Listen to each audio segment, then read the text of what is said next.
The mayoralty was never enough, as we found out halfway through his second term. In all probability, I will try to find somewhere to stand in 2015. He wanted to leave City Hall and get back to Parliament. You're deserting the people of London halfway through your second term. I certainly won't be deserting them. But now eyeing a bigger prize was this in his opening campaign video, rather a rosy recall of London life under Boris.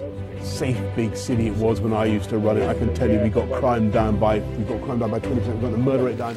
He definitely wanted to be seen as a crime buster. But total recorded crime was actually 14%, not 20% lower, at the end of his mayoralty, marked in red here. Homicides did come down, as he said, but all violent crime, having fallen initially, started going up in the middle of his mayoralty, again marked in the red, and kept on rising. Boris Johnson also cut police numbers by nearly 2,000, reluctant to follow Ken Livingstone in raising council tax to pay for more. His penchant was for big monuments and physical legacies.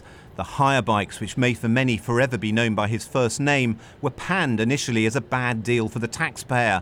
Then there was this vision of a green oasis across the river, £50 million spent on a bridge that never happened. Questions still being asked. The cable car across the Thames is making a profit for the operators, while this treasured sculpture in the Olympic Park has now been turned into a slide to pay the bills. Oh, a little bit woozy.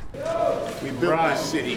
What also slid under a Tory mayor and a Tory chancellor was state investment in transport.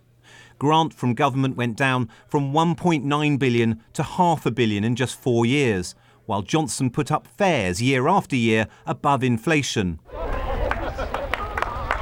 Cycling was his signature policy, bringing in segregated highways and riding out a difficult period when deaths and injuries soared.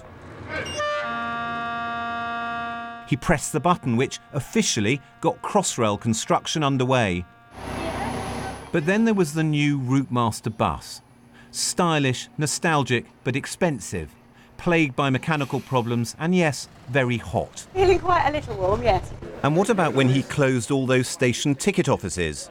Because this is what you said in 2008 when you were campaigning to be mayor, and you said, why don't we keep the ticket offices open to give people the sense of safety and security that they want?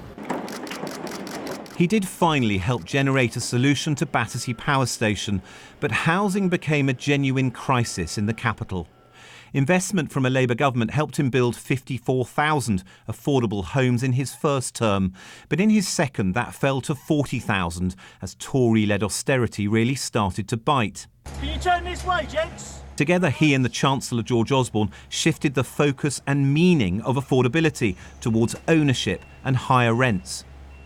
That meant homes for social rent, what we'd always known as council housing, just, well, fell through the floor, with records showing only 3 such homes were started across the whole of London the year he left. If he ends up at this property, he'll have the full machinery of the state behind him, making unlikely a repeat of the judgments and the chaos, really, that saw him lose 6 top advisors in his first year at City Hall. I'm going to, whatever it is, I'm going to tell you now. No. What are you going to do about David Roth? Nothing. La. He often, of course, seemed to be able to bounce back, and in the Olympics lucked out on a perfect stage for his talents.